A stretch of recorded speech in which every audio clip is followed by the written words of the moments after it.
Hello everyone. तो ये biology का पार्ट नंबर 8 है। हमारी टारगेट है 1000 प्लस क्वेश्चन कवर करने का। देखो, इसमें बायोलॉजी के साथ जूलॉजी और बॉटनी इसके क्वेश्चंस भी इंक्लूड हैं। तो आप ऐसा ना मानिए सिर्फ बायोलॉजी के क्वेश्चन हैं। तो जूलॉजी, बायोलॉजी और बॉटनी इसके 1000 प्लस क्वेश्चन हैं।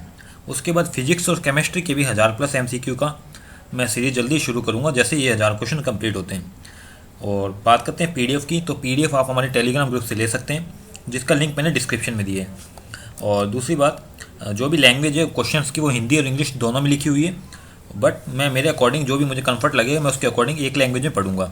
आप स्क्रीन पर देखकर दोनों ही लैंग्वेज पढ़ सकते हैं, आप अपने मीडियम के अकॉर्डिंग देख सकते हैं।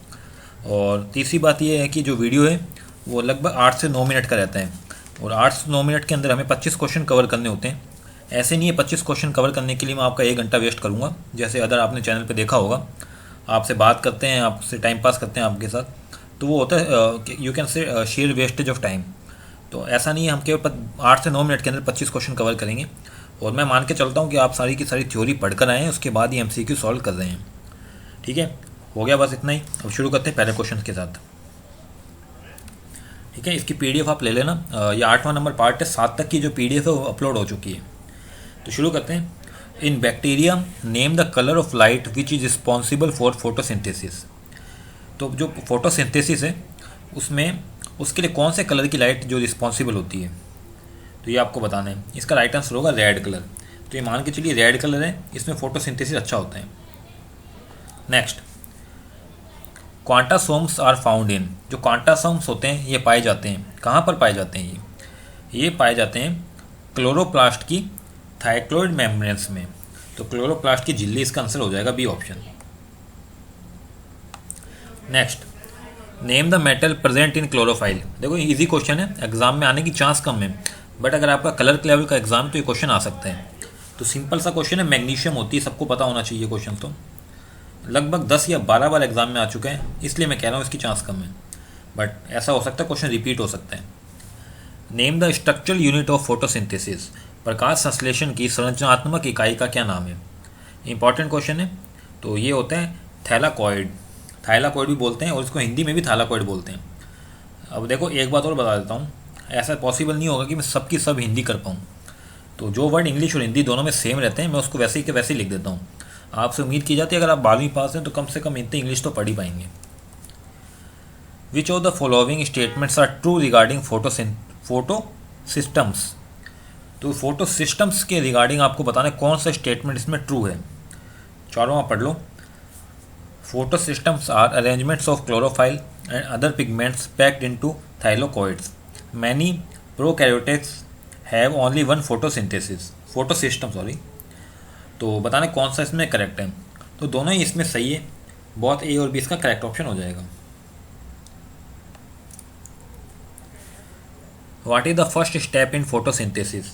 अब देखो जो फोटोसिंथेसिस क्वेश्चन आ रहे हैं ना, इससे बाहर एक भी क्वेश्चन नहीं आएगा। वो सिंपल क्वेश्चन आप भूल जाओ कि कौन सी गैस निकलती है, थोड़ा स्टफ लेवल तक के क्वेश्चन है, सारे इंक्लूड हो चुके हैं, वो आप पढ़ लो। तो प्रकाश संश्लेषण में जो फर्स्ट स्टेप होता है वो क्या होता है? वो होता है through light excitement of electrons of chlorophyll pigment. तो सबसे पहले लाइट आती है तो इलेक्ट्रॉन उसमें एक्साइट होते हैं, और उसके बाद अपना जो प्रकाश है वो एब्जॉर्व होता है ट्रीज़ के द्वारा, मतलब प्लांट्स के द्वारा। तो C ऑप्शन इसका करेक्ट हो जाएगा। Due to which reason PGA is change into photo glyceraldehyde प्रक्रिया।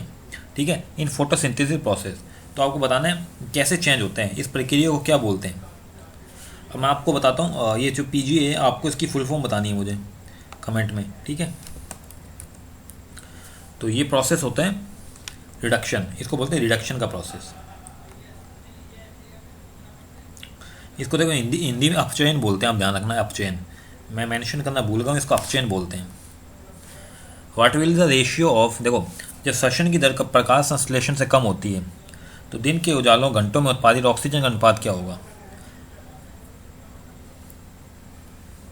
ठीक है, तो क्या होगा, ये इंपॉर्टेंट क्वेश्चन है। 10:1।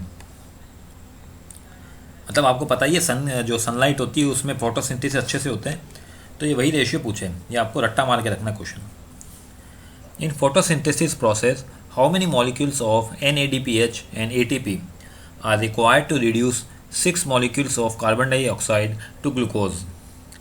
तो ये कितने कितने होते हैं ये पूछे हैं। तो 18 तो ATP के होते हैं मॉलिक्यूल और 12 NADPH के होते हैं। अब आप पूछेंगे इसकी फुल फॉर्म, तो देखो अगर मैंने फुल फॉर्म बता दी तो आपका मतलब ही नहीं है पढ़ने का।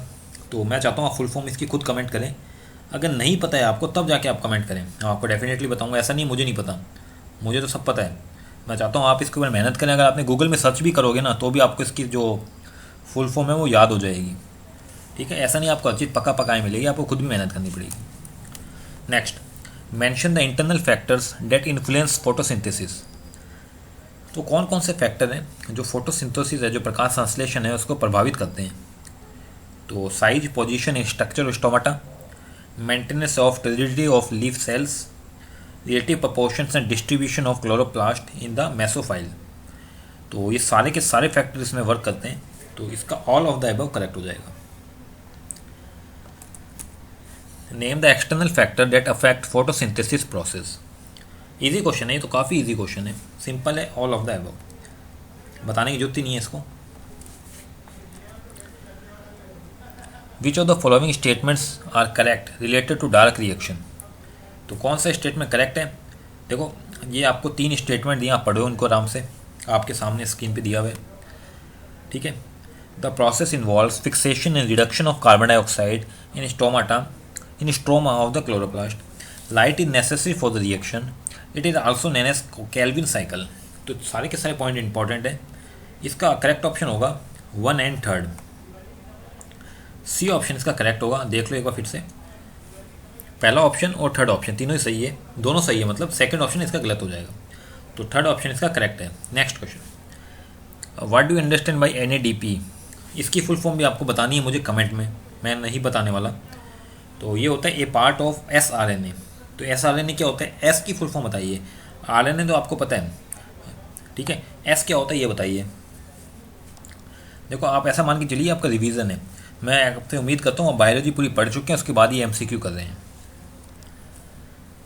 निम्न में से कौन सा कथन प्रकाश प्रक्रिया के बारे में सही है ये बताना है। सही है ये बताना है। आपके सामने ऑप्शन ये रहे और स्टेटमेंट ये तीनों ऑप्शन, जो तीनों स्टेटमेंट आपके सामने।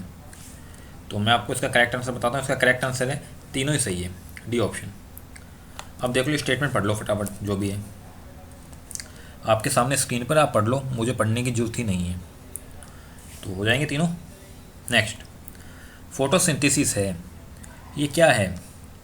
तो ये है एक ऑक्सीडेशन रिडक्शन रिएक्शन। आपने 9th क्लास में पढ़ा होगा इसके रिएक्शन के बारे में। जिसको 9th या 10th क्लास याद है वो कमेंट करके बताएं इसकी रिएक्शन क्या है।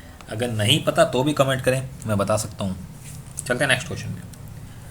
विच one of the following waves are used by the common TV remote control.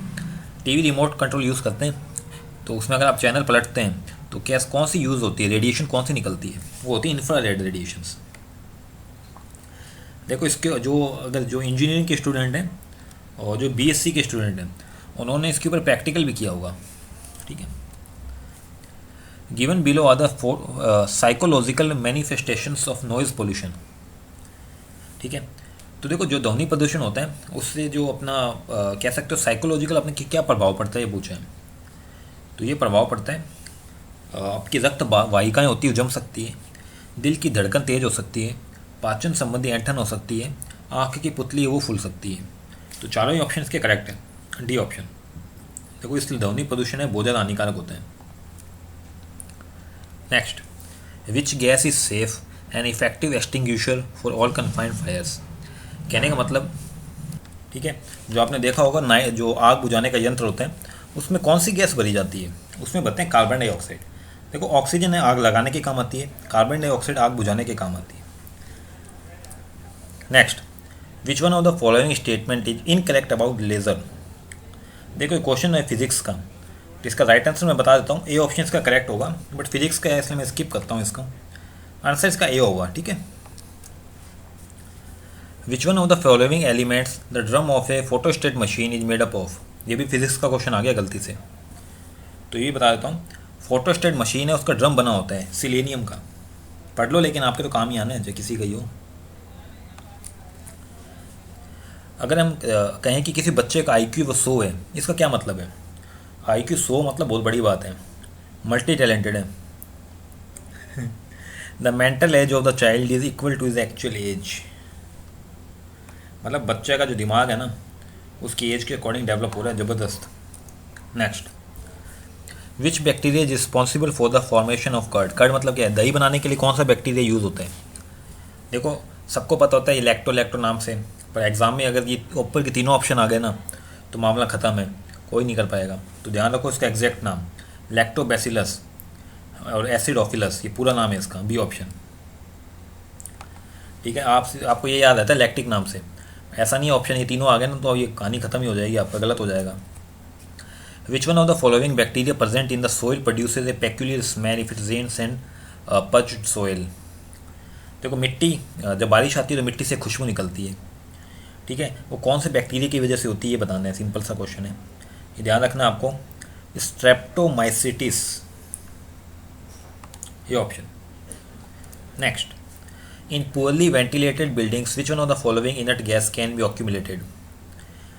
देखो अक्रिय गैस होती है ना, जो खराब हवादार इमारत होती है, इसमें कौन सी अक्रिय गैस को ना संचित किया जा सकता है, एक्यूमुलेटेड किया जा सकता है, तो वो होती है रेडोन, डी ऑप्शन। रेडोन क्या होती है, रेडिएशन ही तो होती है।